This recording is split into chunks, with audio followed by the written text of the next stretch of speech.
everyone.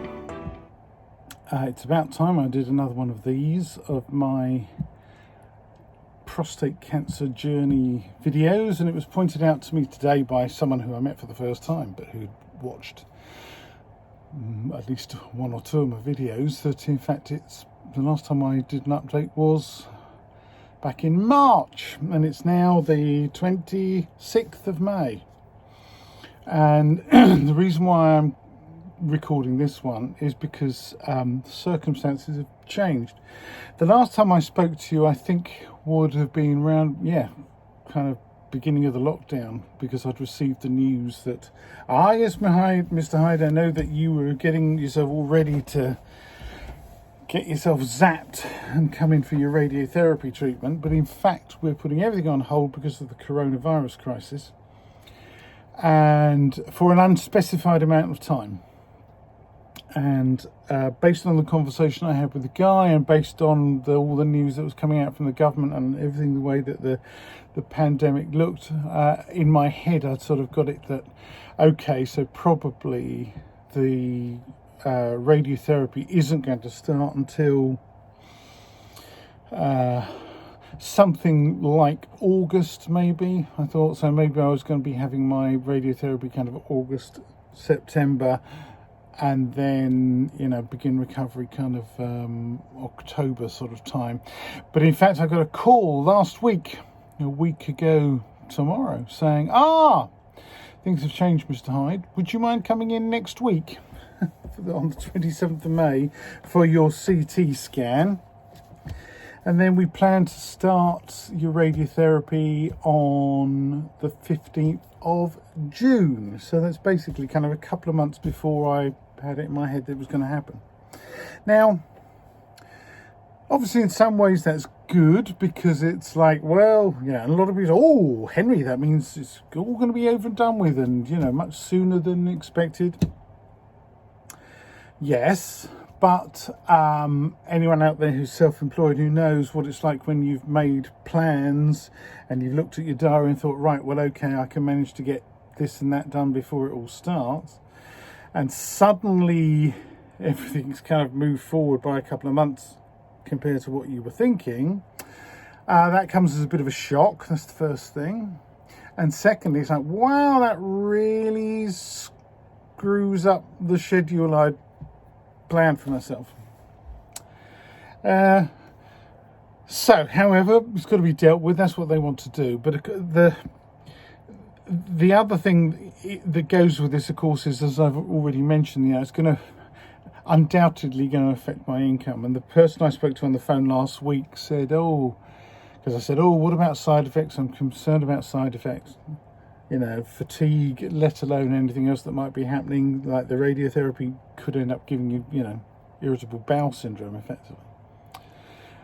And she said, you probably won't have to worry about anything for the first 2 or 3 weeks.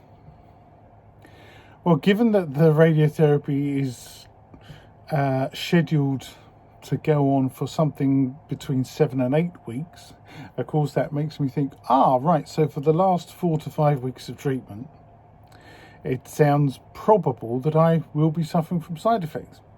And I've had correspondence with a couple of other guys who've been through the process, and they said, yes, fatigue, extreme fatigue, that's what can happen. So, if you were thinking of doing anything else after you've had your therapy for the day, it's like, don't bother. Okay, so you may recall I'd had a conversation with my oncologist quite some time ago, along the lines of, well, if I'm going to have all this, 37, 39 sessions, I've lost track of how many it is actually, sessions of radiotherapy, would it be possible to organise it so that my sessions are towards the end of the day, right? Late afternoon, early evening, doesn't matter how late, so that I can get a good day's work, or try and make a good fist of having a sort of solid-ish day's work done before I then have to go and do the prep and go down to the clinic to have the radiotherapy. And he said, yes, I fully understand that point of view, absolutely. Well, I see what we can do. I'm pretty certain we can get everything organised for you in that way. Fantastic, I thought. They've listened to me. Brilliant. Then when I had the phone call last week, I said, "Oh right, so when it comes to the radiotherapy, my understanding is that the sessions are going to be towards the end of the day." And the woman said straight away, "Oh no, looking at what they've put you down for here, it's all very much morning appointments." Which is like, really? I mean, you can tell just the memory of the conversation was like, leaves me exhausted. It's like all that effort that I went to discussing it with my oncologist about having appointments towards the end of the day, and it sounds like either that conversation has been lost during the pandemic, filed away somewhere and hasn't turned up, or it was just ignored. Either way, bluntly, I'm pretty cross about that. So I've had to have this conversation again with the woman I spoke to last week, saying, can you please make an effort to get that changed back to what I thought I'd agreed with my oncologist, which was to have late afternoon appointments. Oh, well, she said, I'll see what I can do, which is like, not at all, oh, yes, we can accommodate that, not a problem. We'll just shift some appointments around. Not at all. Disappointing, to say the least. So that's that, and then there's the other side to these appointments, which I can't remember. I haven't had a chance to look back at my own videos. Can't remember if I mentioned this to you, but here we are. Here's the brutal reality, guys. If you're watching this, I've said this every time, and you're a white guy between 50, 55, a black guy 45 to 50, go and get yourself checked, because if you can avoid what's about to happen to me, I will be overjoyed. Right? If you catch it early, or you just get tested and you're aware of what can happen, don't get prostate cancer. Because what's going to happen now is tomorrow I have to go down to the hospital, Royal Sussex County Hospital, the cancer centre there, for a CT scan, which is the scan where they're going to pinpoint exactly where the cancer is, and they're actually, if I recall correctly, going to put a little tattoo somewhere around my belly button to help target the radiotherapy when I actually start going in for the sessions a couple of weeks later. And what I've got to do tomorrow, and for every single radiotherapy session, I have to self-administer an enema before every session.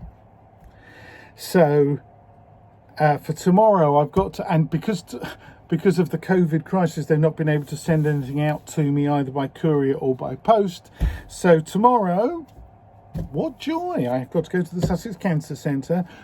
Hope I can find a parking space in the car park the car, go in and say, hello, I'm here. Self-administer an enema in the toilets in the hospital. And then hopefully when that's all done, re-emerge. And the other thing that you have to do is make sure for this CT scan and all the sessions that you have a full bladder. So you have to make sure that you drink plenty, water, teas, probably not coffees, because coffee is quite diuretic, which is a shame because I love coffee. I'm mad about coffee. So mostly watery drinks. Make sure that you're fully hydrated, which is probably like 2 litres a day at least. And then you get to the hospital or the clinic and you have to drink another 500 ml, half a litre of water, and wait.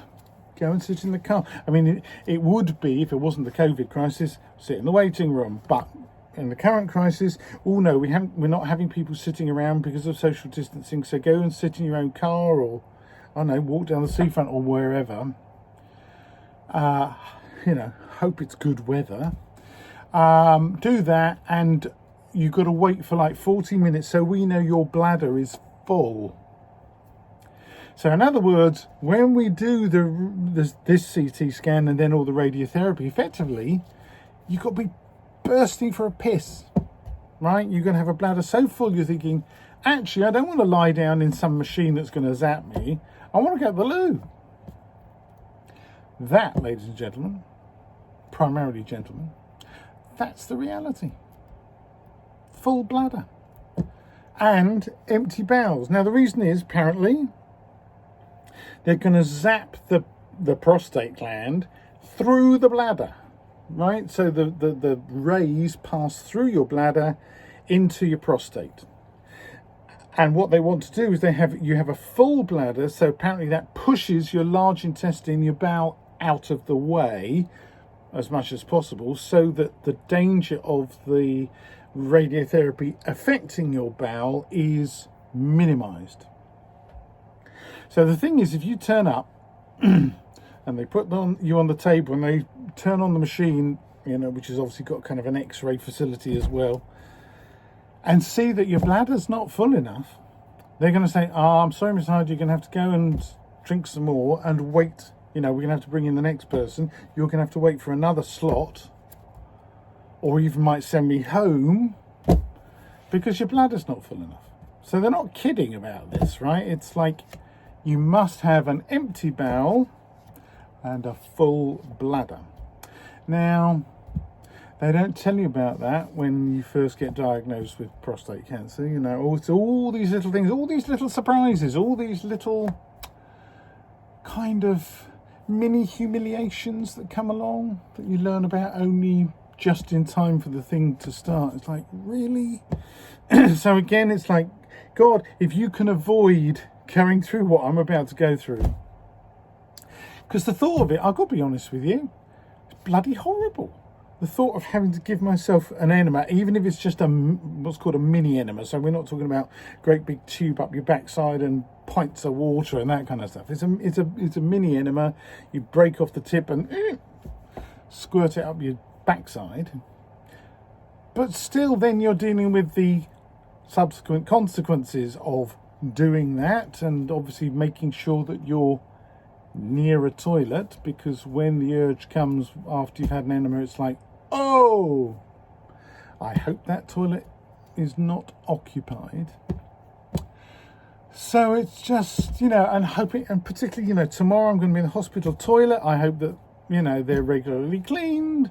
I hope that probably with the COVID thing they are being, but also that there's a plentiful supply of loo paper and so on. It's all very kind of basic stuff, And of course, people, bless their hearts, the people, nurses and people who work in hospitals are obviously very used to this kind of thing. And bless her heart, my other half, she's got Crohn's disease, and 99% of the time she's fine, but anyone with Crohn's disease or irritable bowel syndrome or that kind of stuff, it's like you're basically dealing with kind of diarrhea-like conditions, which is just like, it's enervating, it's exhausting, and it's pretty damn depressing, right? There's nothing jolly or funny or upbeat about this. It's all pretty basic stuff. And I got to tell you, I'm not looking forward to the prospect of doing this every day, Monday to Friday, for the best part of 8 weeks.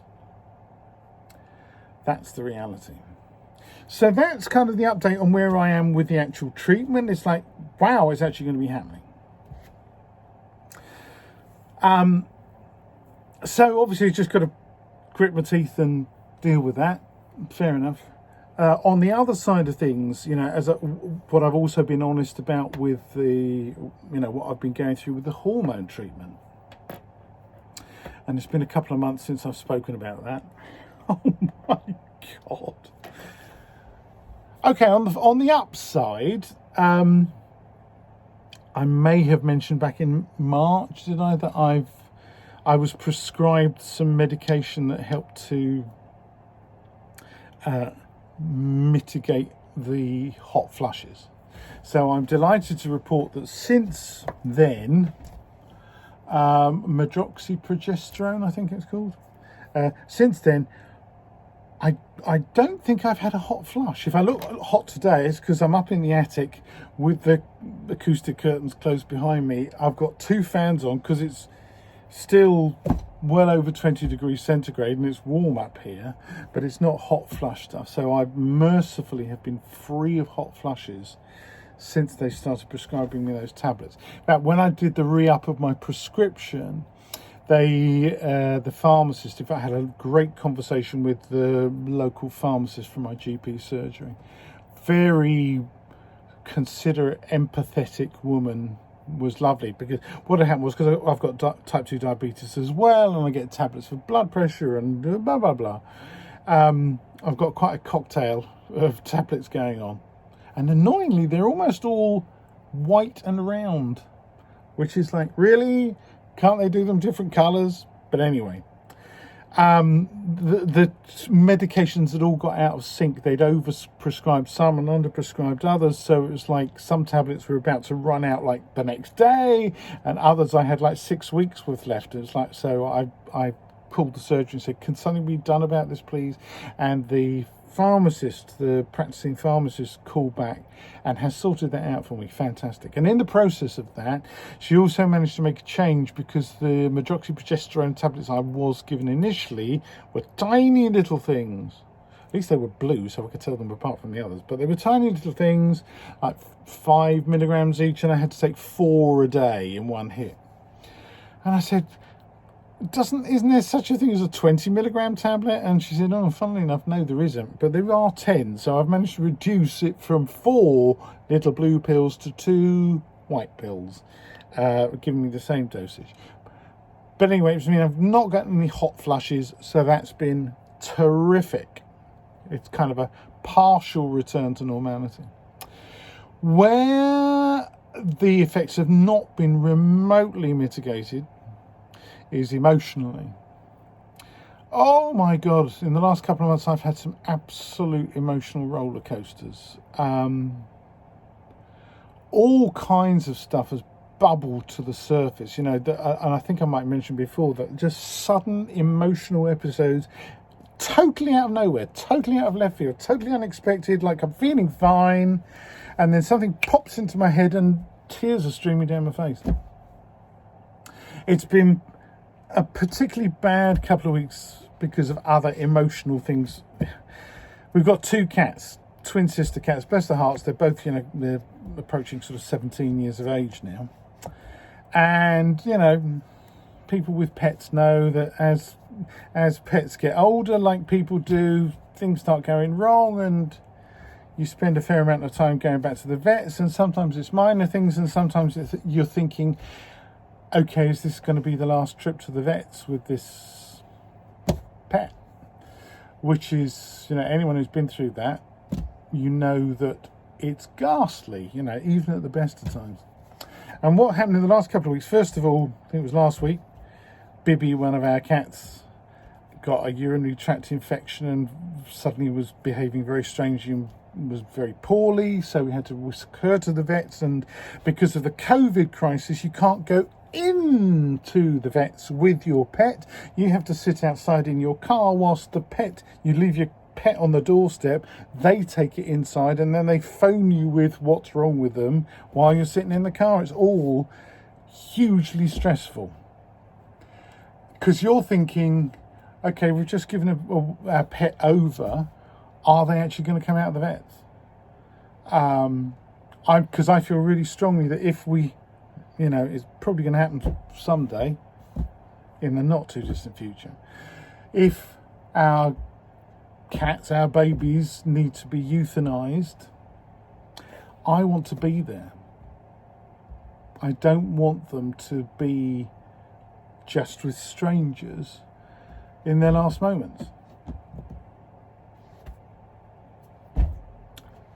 And that's making me feel quite emotional just talking about that. In the same way as, God, in the whole COVID crisis, all these thousands, tens of thousands of poor people who have lost their loved ones and haven't been allowed to be there in hospital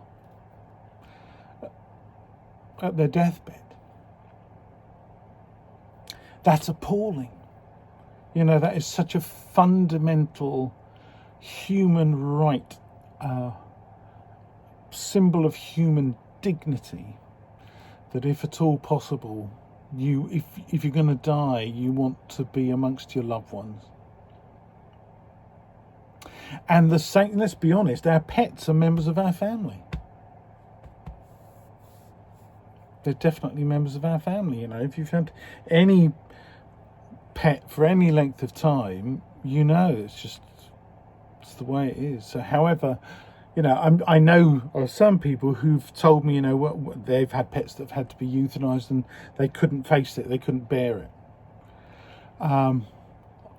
I've been there when one of our previous cats was euthanized, and it was terrible. You know, one of the worst days of my life. But I am glad I was there and able to offer what tiny crumb of interspecies comfort I could when our cat passed away.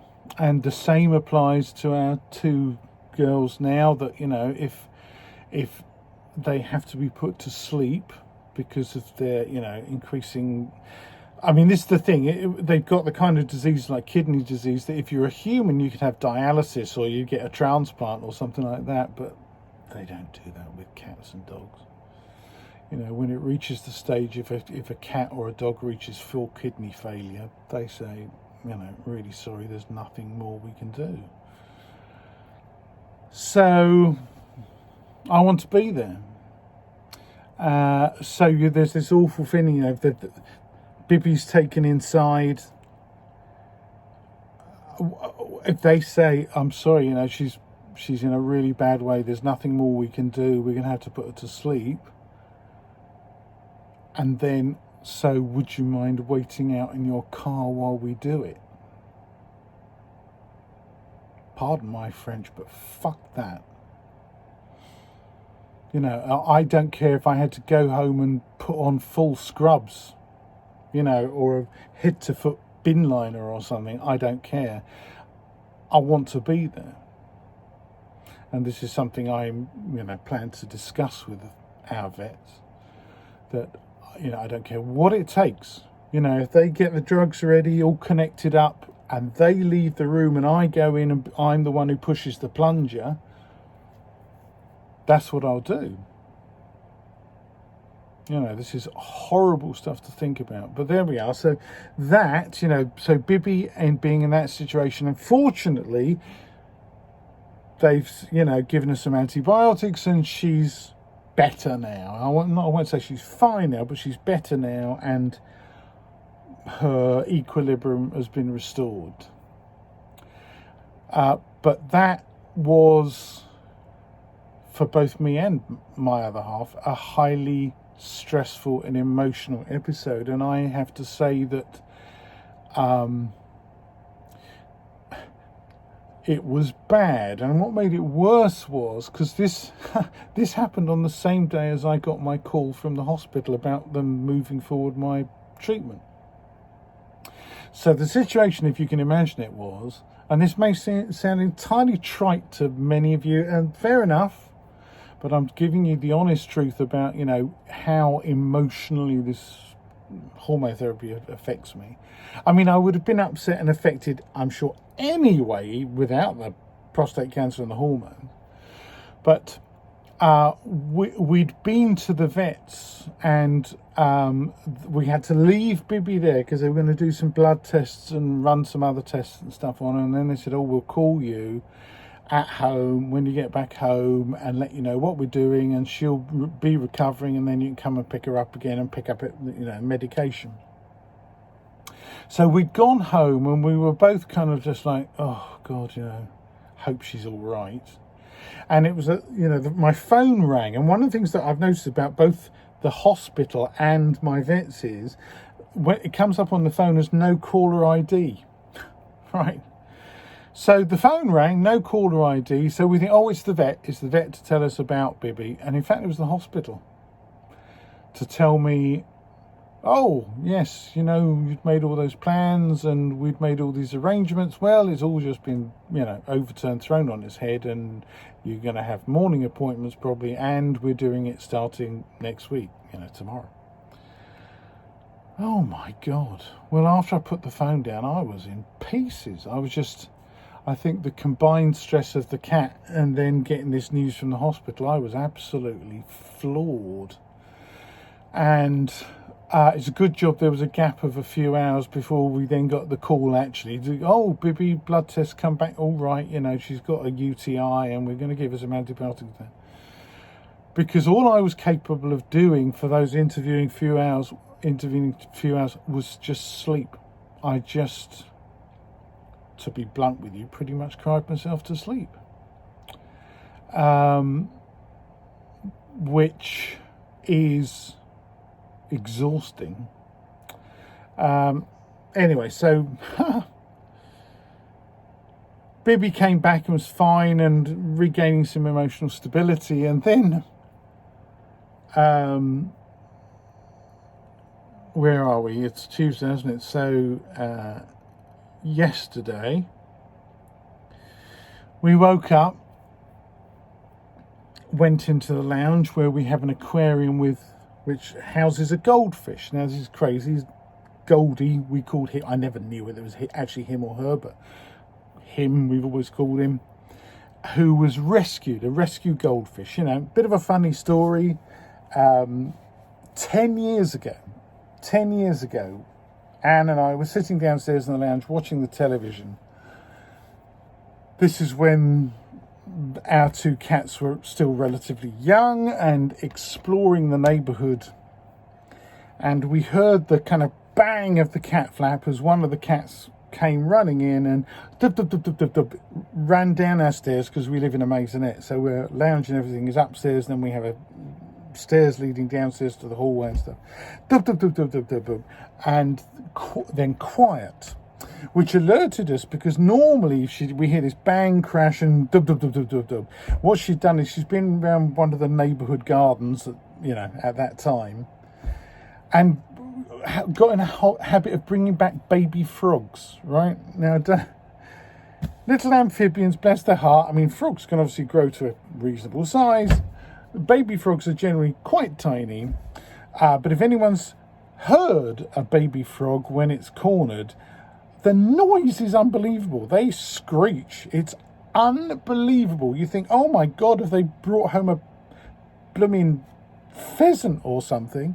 And then you go down and you find that they've just, because cats are a bit like golden retrievers, is they don't actually want to kill something. They're quite good at just nestling something in their mouth.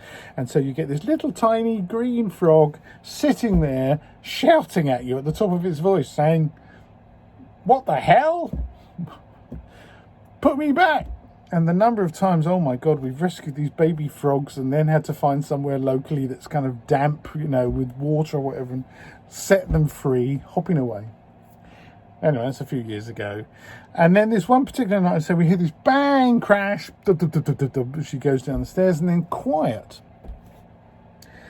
So what she got this time, we went downstairs, and there's this little goldfish, and it was tiny, it was about that kind of size, just lying on the floor with a big hole in its side, kind of like, and I was like, oh my God, she's obviously found someone's got a pond that's not covered, and she's oiked out a goldfish.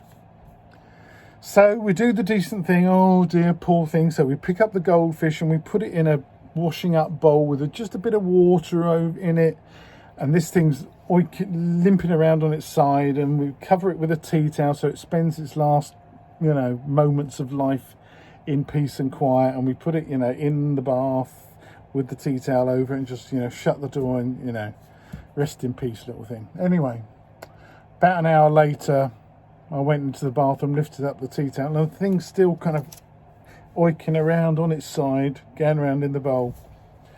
And it's like, oh blimey, it's not dead yet, so leave it a couple of hours and go and have a look, and it's still swimming around like in a limping way, but it's actually a little bit more upright than it was. Cut a long story short, we left it overnight. We go and look in the morning, and it's just swimming around like nothing's happened. So we realised that we've just acquired a goldfish. And, with an appalling sense of humour, well, what do we call the goldfish? We don't know whether it's male or female. We'll call it Goldie. So we were still thinking, oh, maybe it's just a temporary recovery. So it's living in this washing up bowl for a couple of days in just, a couple of inches of water. And it keeps going. So it's like, oh, blimey, well, I suppose we ought to get it a home. So there we are. Chuffy this was, who brought it back in her jaws. And so we think, well, we need to give this goldfish a home. So local, aquarium shop at a garden centre, I think it was. What's the smallest fish tank you've got? And it was a little, I think, 20 or 30 litre thing. Oh yes, and it's got a light inside the lid, and you're going to need some weed, and you're going to need some gravel, and why don't you give it a little bridge thing so it can hide behind? And we grabbed a few pebbles off Brighton Beach, built a little environment for this thing, and so set it up in the lounge on a top of a bookshelf, I think it was originally.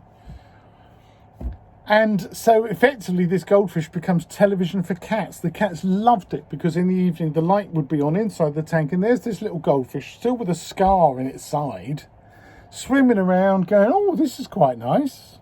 I quite like this.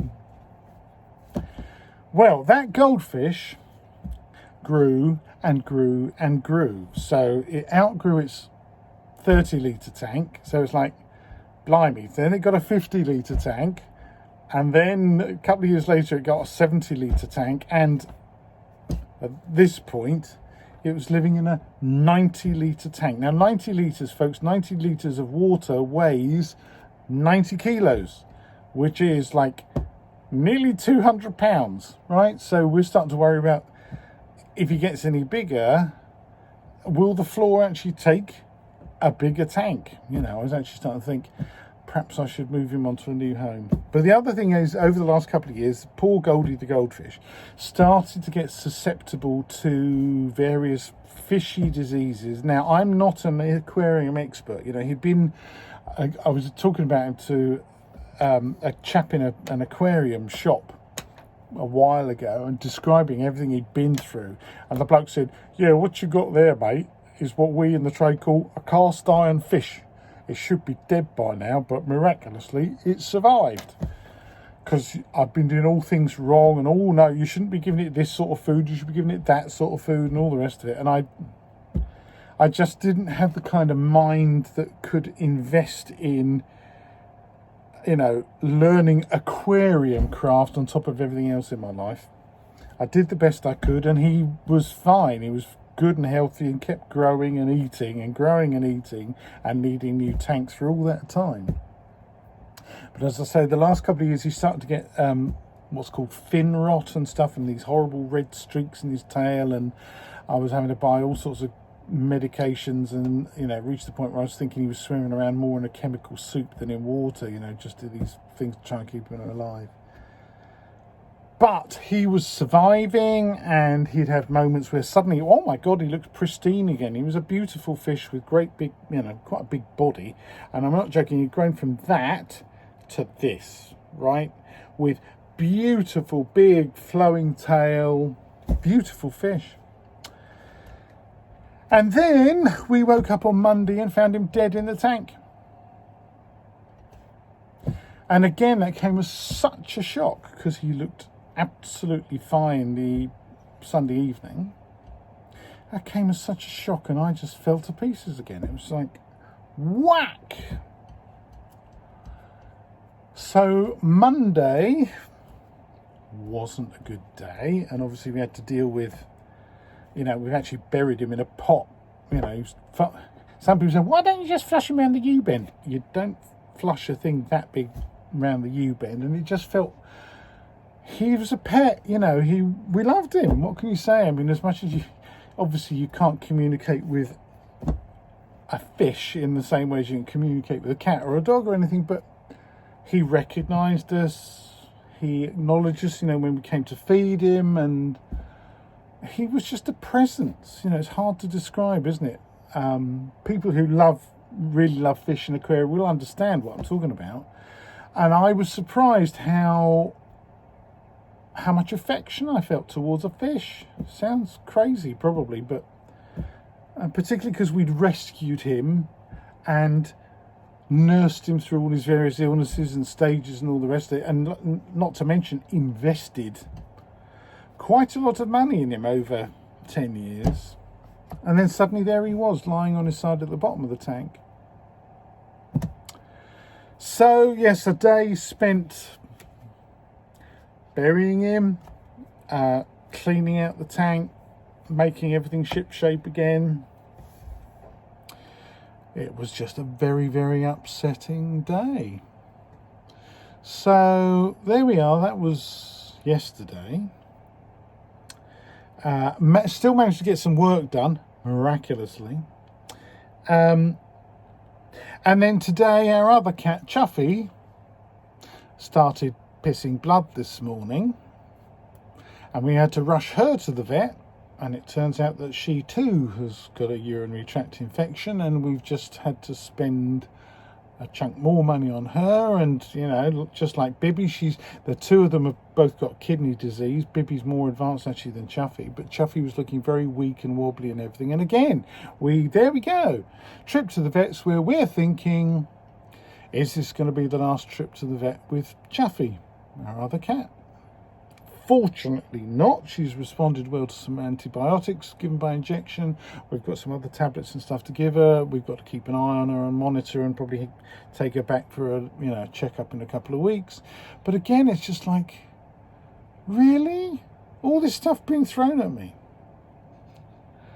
So let's just say it's been emotionally testing. And these three incidents, the two cats and the goldfish, those are, if you like, understandable incidents where probably anyone would feel highly stressed by that kind of thing. All I can say is inject yourself with big doses of hormones and it's like ×5, right? And I'm kind of smiling now because fortunately there's been a couple of other things today that have restored the balance. Plus, and I don't often drink something, I had a whiskey when we got home from the vets. I had a nice glass of Lafroig with a bit of water in it with my coffee, and that really helped, actually. I'm not recommending that you go out and drink, get pissed, become an alcoholic. Absolutely not. And I drink very rarely, actually, certainly spirits. In fact, my bottle of 10-year-old Lafroig is actually now probably a bottle of 15-year-old Lafroig. But just once in a while, when you feel like you need a bit of fortifying, it's all right. So, yeah, those are the, just in the last few days, stuff that life throws you, and I'm not exceptional. I am not Dominic Cummings. I am not saying I'm a special case, right? I am not exceptional. I am not claiming to be anything special. I'm just trying to explain to you that the effect of the hormone treatment, on top of little life crises that would be bad enough for anyone, can just magnifies and intensifies the whole thing. So those are the kind of explicable things. And then there's been other stuff that has just whacked me from left field in recent weeks and months, where it's just I think what if I was to say the effect of the hormone treatment on top of, as I've already described, stuff that's already made me slightly depressive, is that you start to expect the worst, right? Whereas in a normal state, you'd be thinking, well, okay, that might happen, but also this other better version of events might happen, so it might be all right. So, okay, let's stay calm about this. With the hormones, it's like, oh my God, no, it's all going to be terrible. Now, my wonderful friend Suze and I had a conversation. Suze, my best friend, who I think I mentioned to you is brilliant, all matters psychological, and her sister Ava, who actually lectures in psychology. Between the two of them, wow, I mean, thank God I know them. And also I have another friend who I'm going to mention, Simone, who is a cancer survivor. She had terrible, terrible cancer and has had all sorts of bits cut out of her inside, bless her heart, and has survived. And certainly in the last couple of months, actually, our friendship has deepened. She's been absolutely fantastic as just a sounding board and reassurance. And all three of these wonderful women, you know, plus my Annie, have been doing their best to make me allow myself to be kind to myself, because I'm terribly, terribly prone to beat myself up. And I always was, even before the hormone treatment.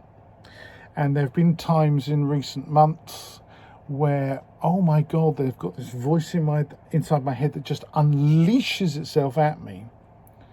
And to which I've really struggled to make any kind of coherent reply. You know, it basically shouts at me, screams in my ear, you know, oh, you're such a fucking loser, you're rubbish at everything, you're crap. And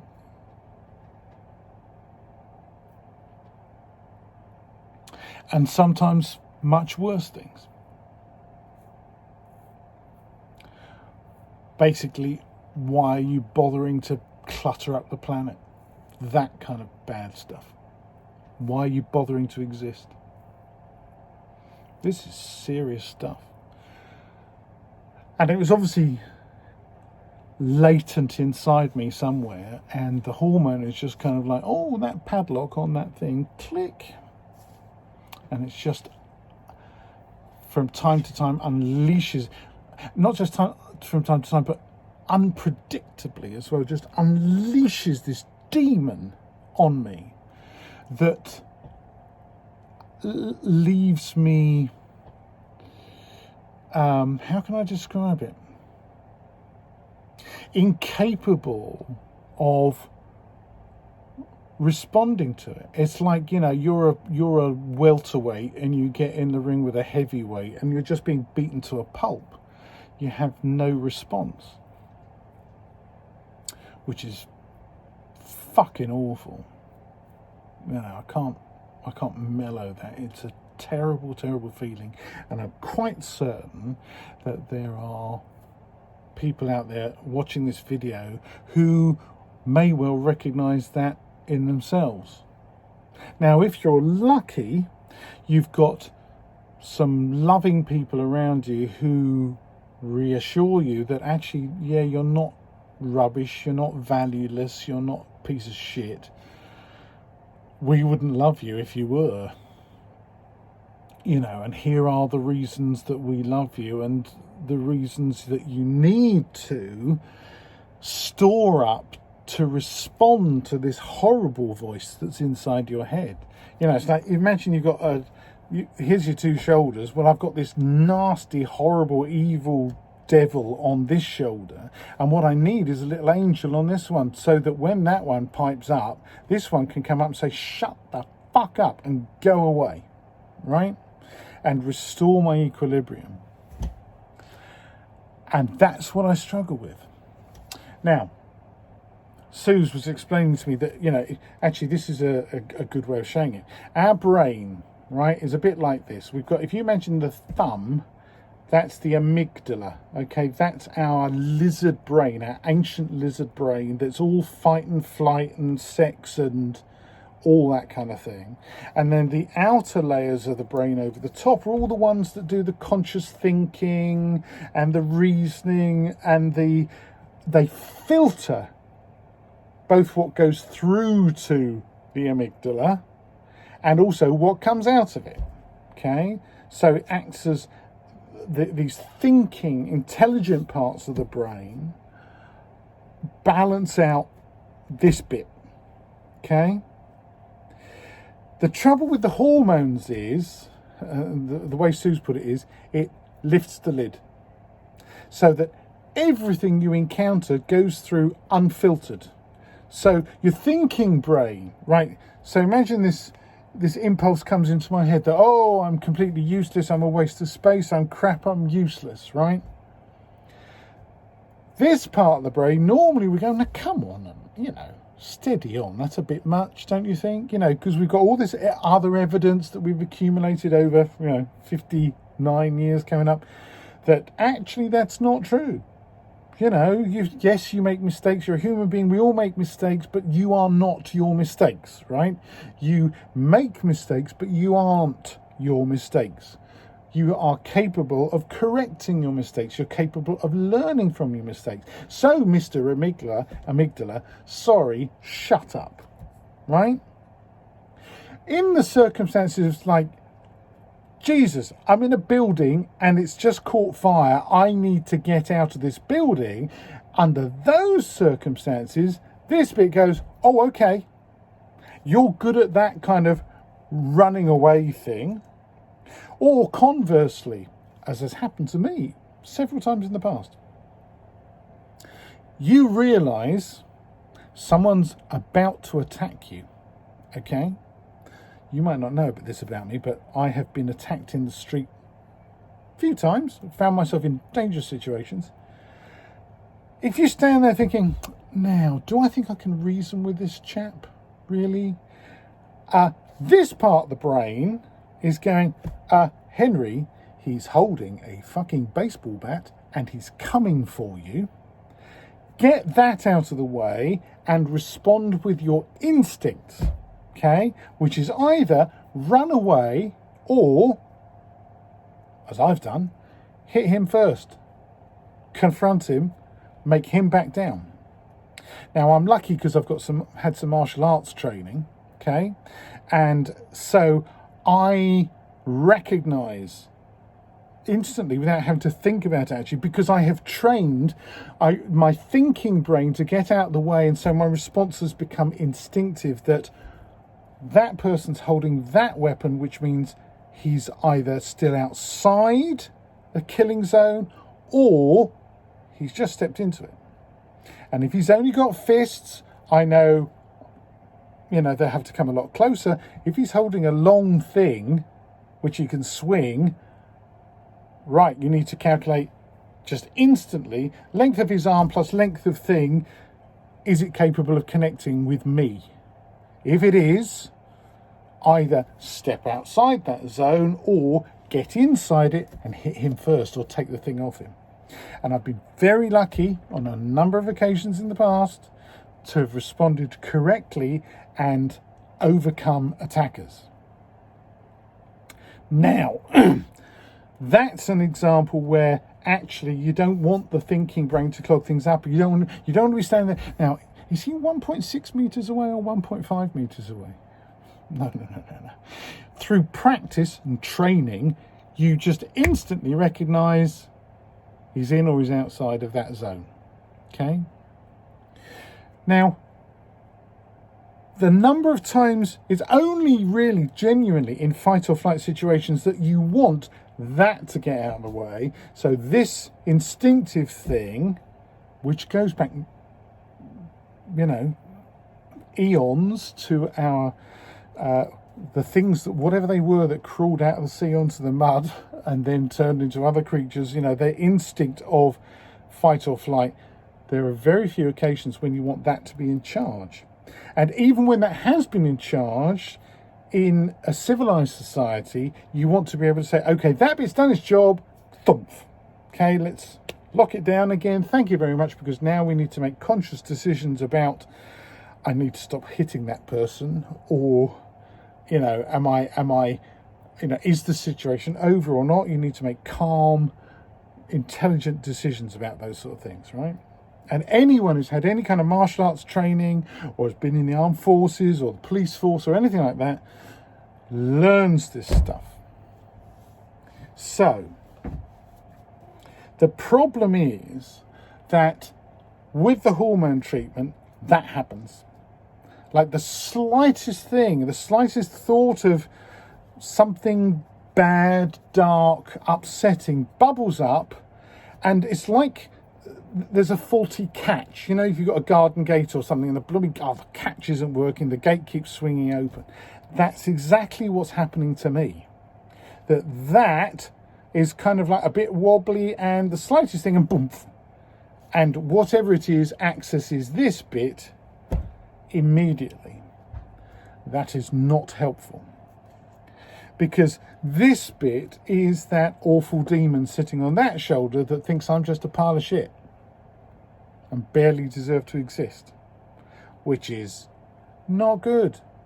So what I'm trying to do is find strategies that enable me to repair the catch on that gate so that something occurs and it's like, oh no, you're not getting straight through there. Let's have a think about this input first and mollify it, and by all means accept criticism where it's due, accept that we are faulty human beings, but that doesn't make us any less valid as human beings, okay?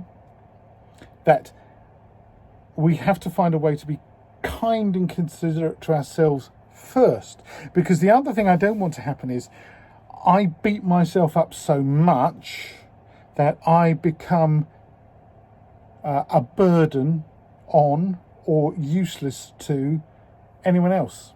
I want to remain a functioning human being capable of intelligent thought, making good decisions about all kinds of things, whether it's creative stuff, my work, my relationships with other people. I don't want to be someone who is so overwhelmed by stuff uncontrollably that it affects my world, that it turns me into a different person, right? And I have had conversations again with my friend Suze, and she reassures me that no, I don't think you're a different person. You still strike me as being the same person, but you're a person in a shitty position who's being pumped full of drugs. Which is sort of reassuring.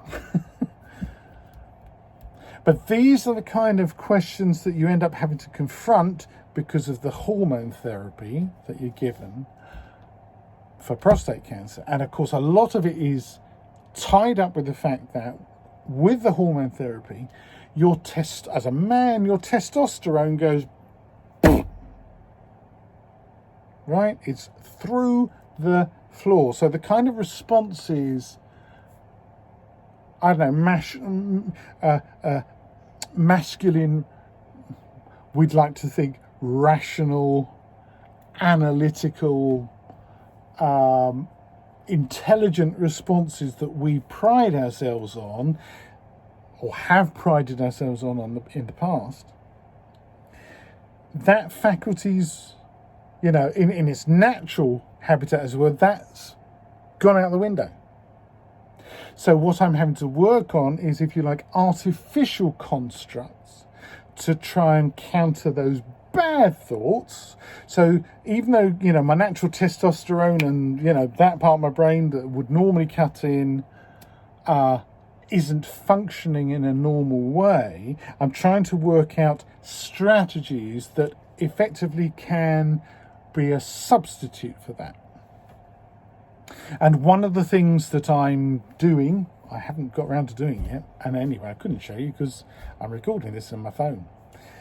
One of the things that you can do is, just on your phone, or you can print it out, is a little collage, for example, of the people love you and value you.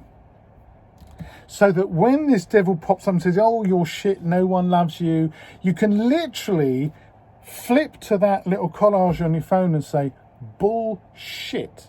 I know for a fact that these people love me, care for me, and value me. So it's simply not true that I'm a useless piece of shit that nobody loves. It's simply not true. And confronted by that, this little demon should melt away.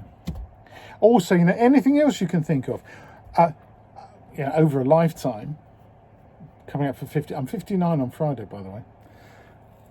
Over a lifetime, we all achieve something. Some people, hey, they win Olympic medals. Fantastic. Right? Some people make £1 million. fantastic. Very visible. Hey, I've achieved that, and it's writ large in gold letters on the side of a skyscraper, right? For the majority of us, our achievements are probably more subdued than that, but still, nonetheless, they are achievements.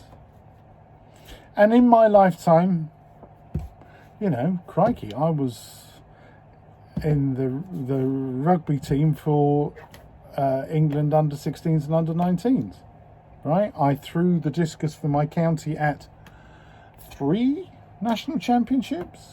I was Essex champion for the discus and the shot put for, crikey, a few years. I've still got some records for athletics that I set when I was at school that, as far as I'm aware, still stand. So that's kind of early life. And then I've tried and done pretty well at quite a wide variety of jobs. I speak, English, fluent German, pretty fluent Italian, passable French, patchy Spanish, right? So 5 languages odd, and a tiny smattering of Portuguese. I love languages. I love communicating. One of the big frustrations of this current crisis, of course, is that travel's been locked down, and who knows when it's going to get back to normal, because I love going places and speaking to people in their own language if I possibly can. That's an achievement. Hey, I've written a book, right? It's been published in its field. It was a bestseller. It's probably sold in all formats, I don't know, 9, getting on for 10,000 copies. That's an achievement. How many people say at some point in life, I could write a book about that? How many people actually sit their arse in the chair and write the book about that? A tiny, tiny fraction of 1%. So that's an achievement. I run my own business, and I've run other businesses in the past. I've employed people. The business has done well. I've done really good work. I have wonderful clients who love the work that I do for them. I count myself as very lucky. These are all achievements I can put in the ledger and should put in the ledger, so that when that demon pipes up and says, "You're useless," I say, "I'm not." I run my own Patreon page. I have people who pay me a monthly subscription to produce stuff.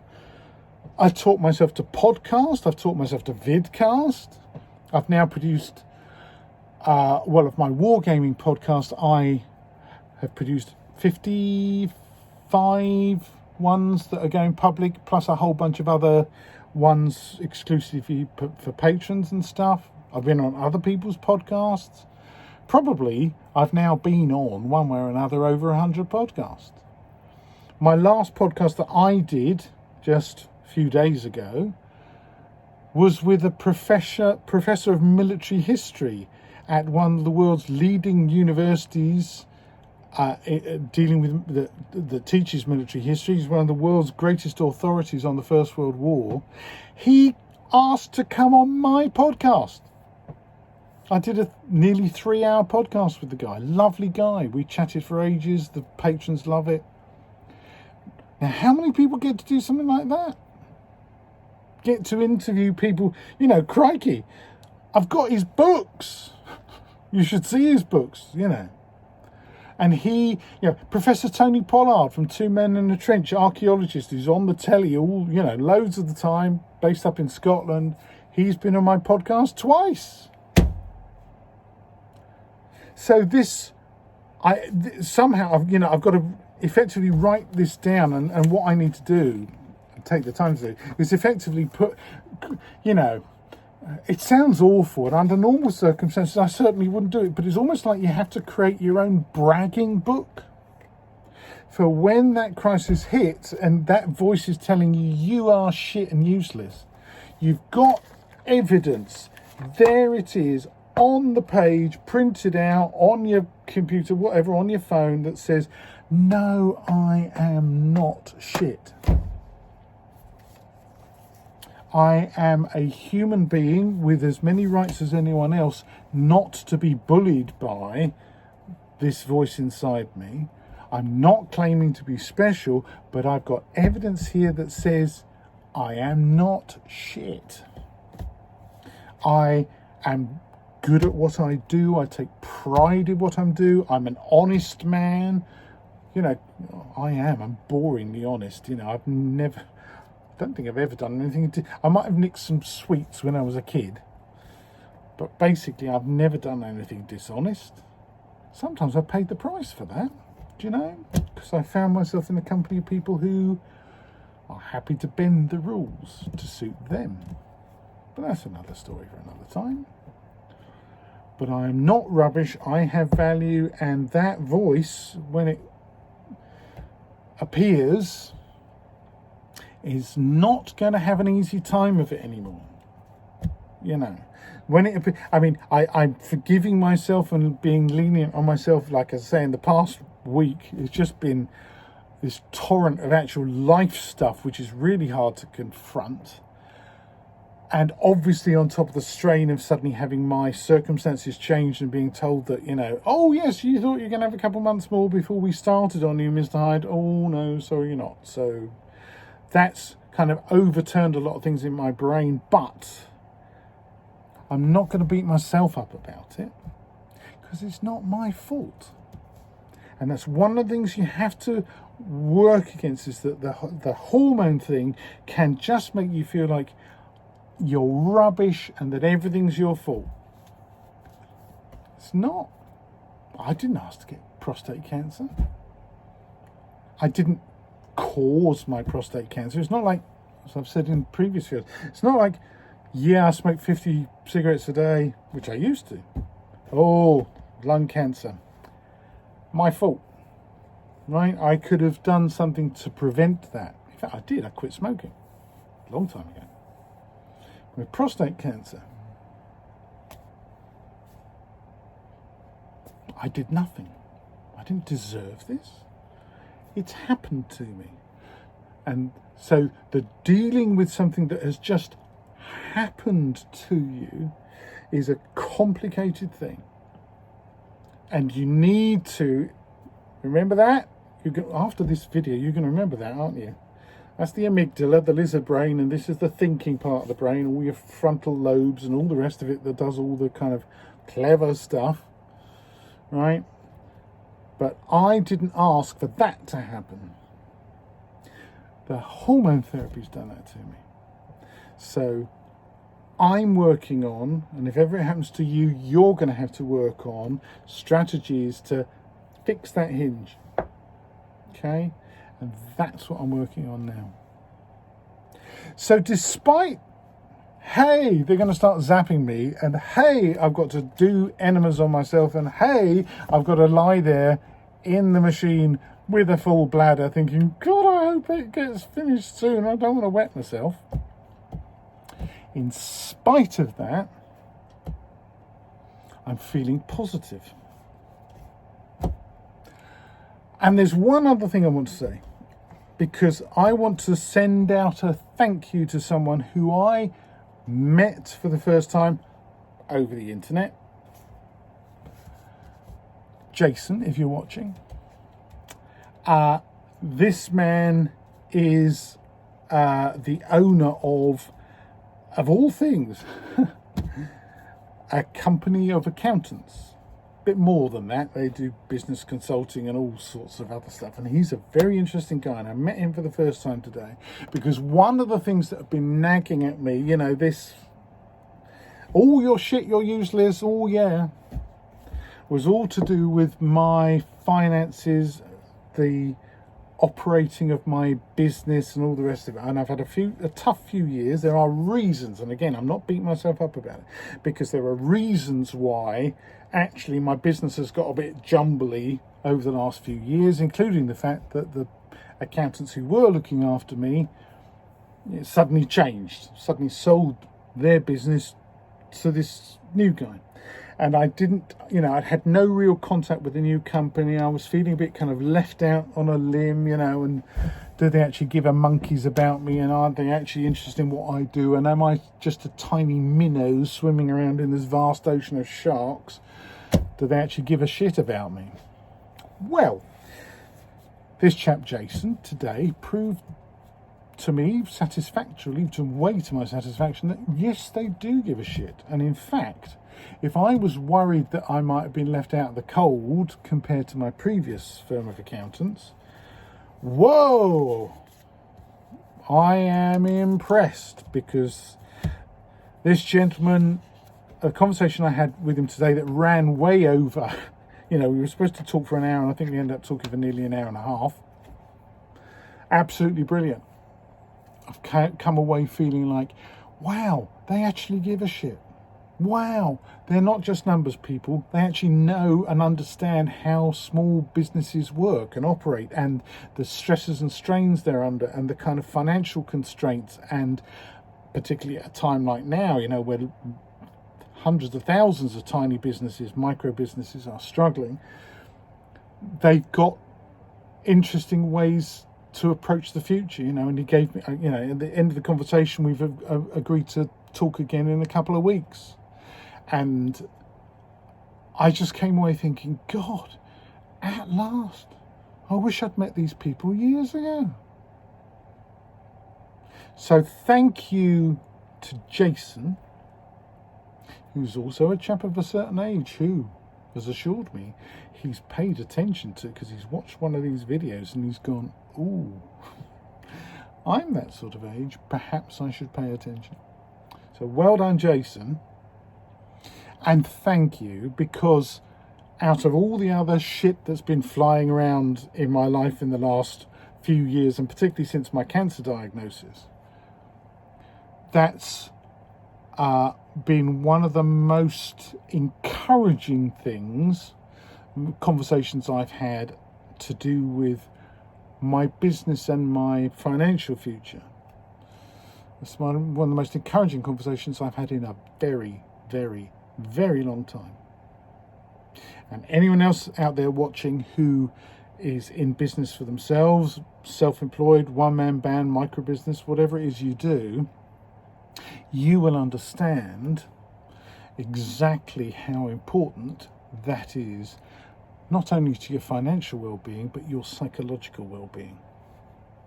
Because I was able to come away from that conversation and breathe a huge sigh of relief about at least one aspect of my life that had been bugging me, gnawing at me, bringing me down, adding to the strength of the voice of that bastard devil on that shoulder. Oh, you're useless at running a business. You're crap. You always make shitty decisions. And And I came away from the conversation completely reassured that, no, I'm not shit at this. I do know what I'm doing. There are things that I am good at. I need to work on and recognise the things that I'm more limited on, and delegate those things away and stop stressing about them and focus on what I'm good at. So thank you again, Jason. Anyway, folks, I think I've talked for long enough. I'm sure you will all be, in a virtual sense, wishing me luck for tomorrow for my CT scan, when they pinpoint exactly where they've got to zap and they give me a little tattoo. I'm actually slightly fascinated. I've got no tattoos. I've never had a tattoo. I've never wanted a tattoo. But they're going to be I don't know. Is it going to be crosshairs? I've no idea. Probably not. It's probably just going to be a few little tiny dots or something. But the way they describe it is like, yeah, we need to pinpoint exactly where we've got to zap you with the radiotherapy, and it's going to be like big crosshairs. We'll see. If it's not too gruesome looking or close to anything too private, I might even give you a glimpse, take a picture of it or something for the album. So just to reiterate, tomorrow the CT scan, plus enema and full bladder, just for good measure. And then starting the 15th of June, it all kicks off every day, Monday to Friday, for 37, 39 sessions, roughly 8 weeks, 7.5, 8 weeks, something like that. That's going to be tough. So I'm, this is where having friends trustworthy colleagues who you can turn to when you're going through this kind of thing. Family, of course, if you got it. Incredibly, not just useful, vital. Because I think if as an individual you think, oh, I can tough this out and do it all, face it all on my own, I don't need to refer to anyone else, I'm Mr. Tough. Bullshit. There are certain things I am tough at. Crikey, I can take a thump and a hit. I was a prop forward and I've done martial arts, so in terms of physical toughness, fine. But this, and enduring what's coming, I admit freely, I'm going to need help and support, and increasingly so over the course of the treatment, because it has been, it's been flagged up. Oh yes, you'll probably be fine for the first 2 or 3 weeks, Mr. Hyde, which rather implies that for the last 4 or 5 weeks, I won't be. As always, folks, I hope you found this useful. I've whittled on for ages today. Sorry about that. Watch it in chunks. And as always, going to leave you with that message. If you are a white Caucasian guy aged 50, 55 plus, if you're a black guy aged 45, 50 plus, get yourself checked. A finger up the bum can save your life. And symptoms to look out for: if it's taking you longer to take a piss than it used to, if you find that it's getting a bit dribbly, or you go a bit and then it's like, oh, and then you need more, comes out like a reserve tank, if you get any kind of sense of erectile dysfunction, sexual dysfunction, those are warning signs, okay? And the reason these things happen is, if you remember ages ago, if you mention that's your urethra, the pipe that comes from your kidneys through to your penis to the outside world, the prostate gland goes around it, right?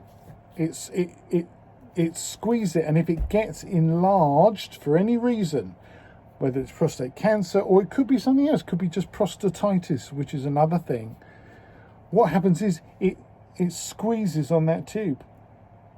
So liquids can't pass through as easily.